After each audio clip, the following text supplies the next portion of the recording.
Pelé, la figure emblématique du football, l'homme aux 3 coupes du monde, le roi des terrains qui a su enflammer les cœurs de tous les passionnés de football. Son impact sur le sport est indéniable et surtout inestimable. Mais ça, vous le savez déjà. Ce que vous ne savez sûrement pas en revanche, c'est l'histoire incroyable de son dernier match. Un événement qui a marqué la fin de sa carrière, mais aussi l'histoire du football. Imaginez un stade rempli à ras-bord, qui crie et scande le nom du roi Pelé. Des milliers de fans en émoi venus juste pour assister à la fin de carrière de la légende. Mais un imprévu qui aurait pu compromettre cette journée mémorable va arriver. Installez-vous confortablement.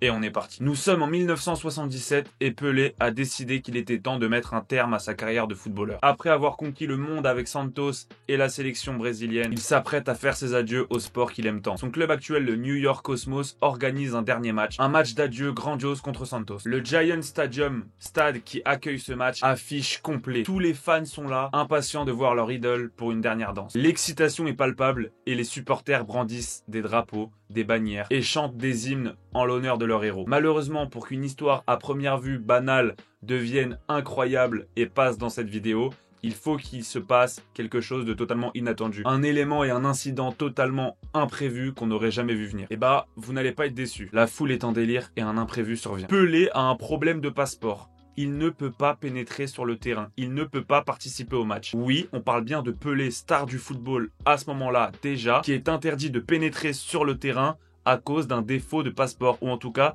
à cause de la sécurité qui lui refuse l'accès. C'est totalement lunaire. Les organisateurs tentent de résoudre cette situation avant qu'il ne soit trop tard. Les secondes passent, les gens s'impatientent et commencent même à s'inquiéter. Finalement, on ne sait par quel miracle, mais le roi Pelé est autorisé à jouer. Pelé fait enfin son entrée sur le terrain et tout le monde est ravi. Tous les regards sont évidemment rivés sur lui, mais vous n'êtes pas au bout de vos surprises. Il débute le match avec le Cosmos, et le mot débuter est très justement choisi. La pause arrive et il est temps pour lui de changer de camp. Oui, il change de maillot et rejoint Santos. Il vient de passer une première mi-temps à humilier ses adversaires et à la pause, change de maillot pour aller avec cette équipe qu'il vient d'humilier pour jouer contre l'équipe initiale avec laquelle il jouait.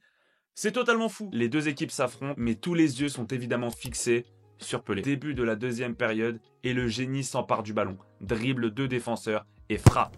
Marque. Le but est légendaire. Les cris de bonheur sont stridents et retentissent dans toute l'enceinte du stade. Ce moment devient une véritable célébration du football. Ça n'est pas seulement un but, mais un hommage à une carrière légendaire. Le match se termine. Ce match n'était évidemment pas qu'un simple adieu. Il était bien plus que ça, un symbole de l'impact de Pelé sur le football. Et un moment de triomphe et de célébration pour des fans du monde entier qui le regardent à la télé ou sur place. Les journalistes présents ont directement compris l'impact du moment. Évidemment, quand il faut remplir le frigo, ils sont là. Les images ont immédiatement fait le tour du globe. Ce match est encore aujourd'hui resté gravé dans certaines mémoires et à coup sûr gravé dans les livres d'histoire. D'une part pour le but magnifique qu'a inscrit Pelé, mais aussi tout simplement pour les souvenirs qu'on aura de ce joueur qui aura transmis son amour et sa passion pour le jeu. Donc merci à Pelé pour les travaux et respect éternel. Donc voilà, c'est la fin de cette histoire. J'espère vraiment que vous avez kiffé. Si c'est le cas, pensez à liker, à vous abonner pour la suite qui arrive vendredi prochain. Merci d'avoir suivi cette vidéo. C'était le Parigo 92 et allez Paris.